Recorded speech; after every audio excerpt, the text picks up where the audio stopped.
there's this never ending debate about which distro you should use if, like, you're in your 40s, you're migrating over from Linux or OS X, and you just want something that, just kind of works and does what you need it to do. So that's what we're going to talk about today.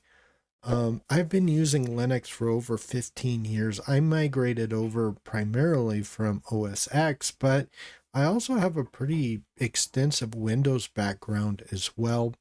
So there is a lot of conversation about beginner distros, and usually those include Ubuntu or Elementary or Pop OS, and those all look like Mac OS to me, and I'm not a big Mac OS fan, especially the desktop, and so I tend not to really gravitate towards those. And also, I'm really against the direction that Ubuntu in particular are going, where it seems like they might actually be going closed source or semi closed source or something like this.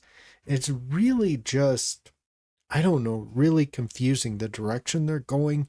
So I don't really recommend Ubuntu based distros, even for beginners, even if it is one of the easier distros to install.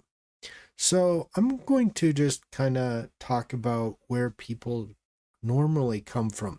I think most people are coming from Windows, and it makes a lot of sense because, well, the user space is so much bigger in Windows than it is in Mac OS.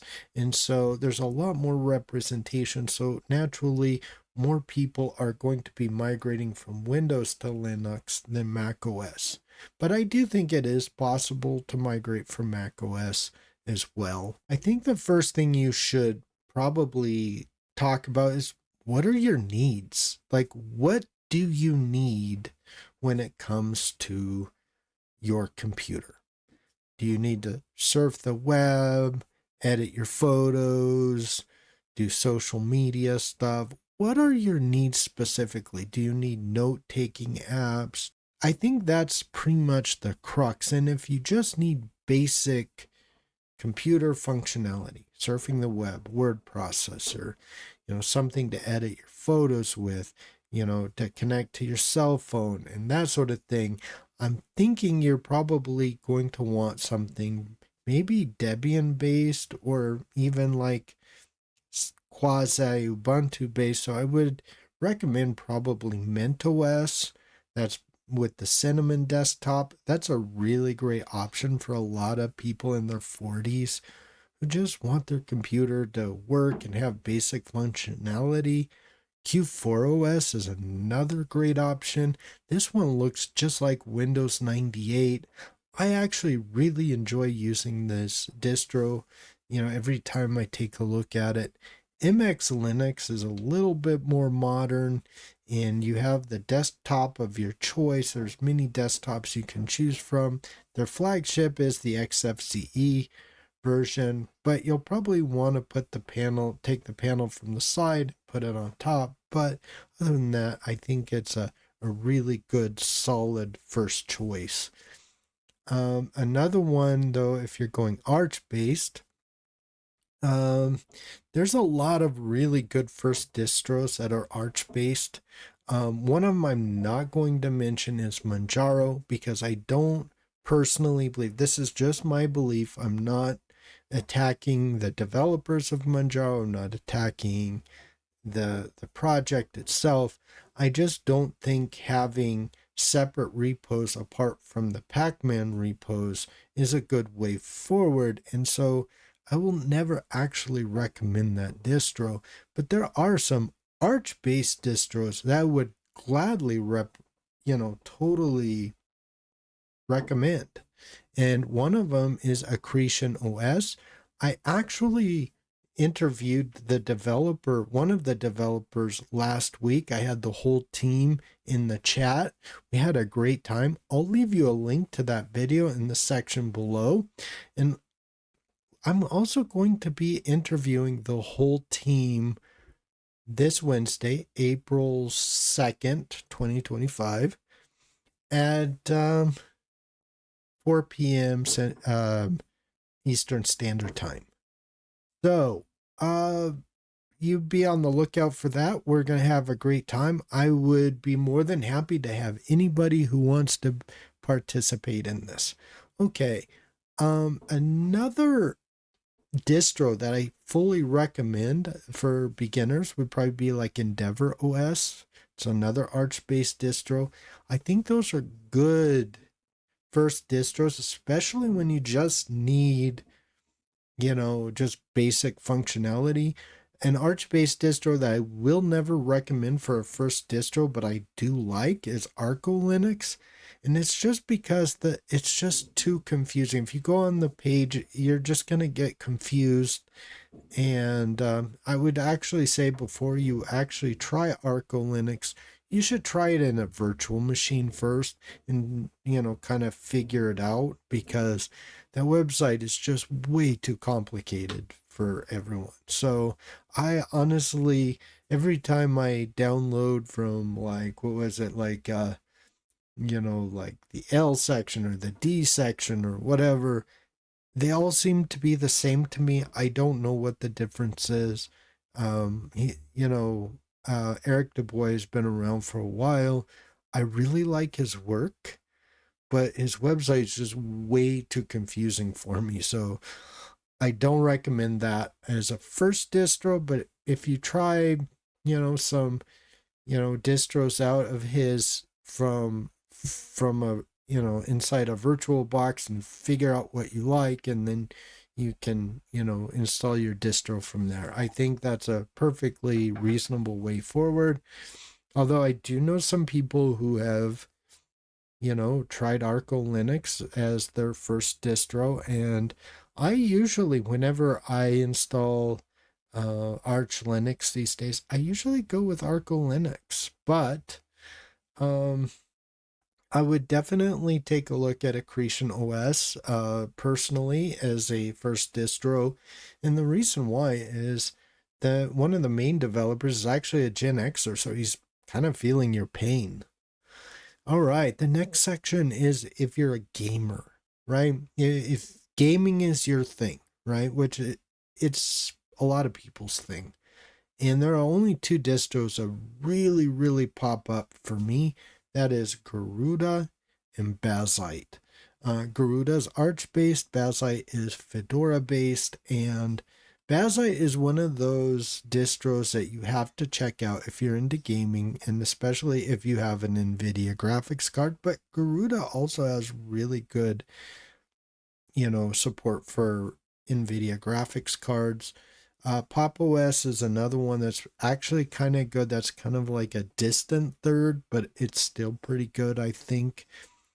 I would possibly be looking at those. Say you're a developer, you've been using Windows forever or using Mac OS, and you want to know which Linux distro to get started with to, maybe go in a different direction in development, learn a little bit about Linux developing or developing on Linux and something that is Bash based, then I would actually say that Fedora is probably my go-to. That would probably be the only time that I would actually recommend this as a first distro, especially the Immutable series like Kenoi, Silverblue, that sort of thing, or even Universal Blue. Like that whole series is really awesome. Like, for example, I have Aurora DX installed on my main driver, and I have to say I absolutely love it. A lot of people point to Debian as a good developer distro, and I would agree, but this is for an intermediate user, and I would say the same for like OpenMandriva. I really enjoy those distros, and especially for developers. I don't really recommend them though for beginners because they don't come with training wheels. I'm just going to say it that way. One that you could probably replace Fedora, that would be a pretty good fit, kind of like in the same breath as like Fedora. If you don't want to do the immutable thing, I would say Solus is a good option. I really enjoy that distro. I've been using this off and on for a while, and I really just enjoy messing around with that. So maybe you have a website, you're 40 years old, and you're trying to get it deployed, and you want to set up a server. This is probably the easiest choice to make. There's a lot of choices that fly around that I don't think would serve someone who's a beginner, especially if they're in their 40s. Those, like, there's two that really come to mind, Alpine and Alma. They're really hard to set up, especially Alpine. It's really hard. It's like an intermediate level for intermediate level users. Alma's not that difficult, except you have to know kind of the way they do things. And so if that's what you're going to stick with for like the rest of time, then go ahead, knock yourself out. The one I usually go to, I think is the easiest to set up ever, is probably Ubuntu. If you're going to set up that server, I think Ubuntu makes the most sense. Although I really hate recommending this because of some of the politics that have been going on lately. I don't know what, like, the direction they're going. So Fedora is a good, I don't know, like close second, I guess. Really easy to get up and going. The basically it takes all the guesswork out. It just you just go and set up the server. Like if you tried to do like a Debian server, for example, that's really complicated, kind of like Alpine, and the guesswork isn't taken out. But I think Debian might be a little more stable, maybe. I don't know why. I don't know why people use Debian though, other than that. So maybe, say like you have a company and you want to get your website set up and you need enterprise level software. You need the guesswork taken out. You want something like, I don't know, Red Hat maybe. I would say maybe go with OpenSUSE. I know in the past I said it shouldn't exist, and I was talking mainly about Tumbleweed and Leap. I really hate those distros with a passion, but their servers are really good. They take the guesswork out. They give you really good tools right out of the box. And you can actually get their Enterprise Edition, which I think is very affordable. And as a Linux sysadmin, I probably recommend this option about 5 to 10% of the time. It's just really easy to get up and going. The next section, the last one, is the one that if you're a beginner, if you're in your 40s, just don't. Okay, the first one's Fedora. Like, unless you're a developer and setting up your developer environment, I would say don't. And especially unless, you're trying the Atomic series, the immutable series. Like the immutable, it means like the core doesn't change. The developers are the ones who actually do all the upgrades and the updates. And it takes all the guesswork out, and you just use your computer and you use a lot of Docker and Podman images and that sort of thing. The Atomic series I wholeheartedly recommend. Another thing I would not do if I were a beginner, unless you have a good reason to. And this is just coming from the heart, man. Don't do a vanilla Arch install. Don't do a Crux install, Debian, Gentoo, LFS, or Slackware. Just don't.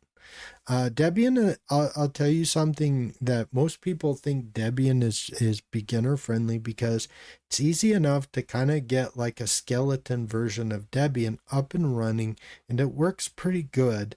Except I have to say that actually to get it running correctly, it's actually easier to get an Arch system up and running than it is to get a Debian system up and running. So just think about that. I wouldn't do anything, I wouldn't do vanilla Debian, straight Debian like that. I don't do that even today, just for the same reason. I don't like the headache. these are my lists of do's and don'ts, especially, depending on your user level, which one you should be looking at and which ones you shouldn't, and, in what context and that sort of thing. What is it in your list? Let me know. Anyway, you can always binge watch my stuff. And as always, just have a great day, everyone. Peace.